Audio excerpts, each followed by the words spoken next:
Hi everybody, I hope you are doing well. Today we will talk about how to fix or how to solve the problem of Crunchyroll. You will go to settings. Here on this page we click on apps, default apps, app, settings.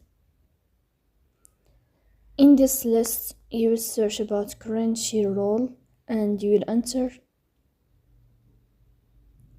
Here in this page of app info you will click on first stop and you will click OK. Here you will enter to the window of storage. Then we click on clear cache. Here you will go to Play Store. You will search about the application of Crunchyroll. Here you will uninstall your app and you will install it again to fix that problem. So that's all. Don't forget to support us by like and subscribe. See you next time and thank you.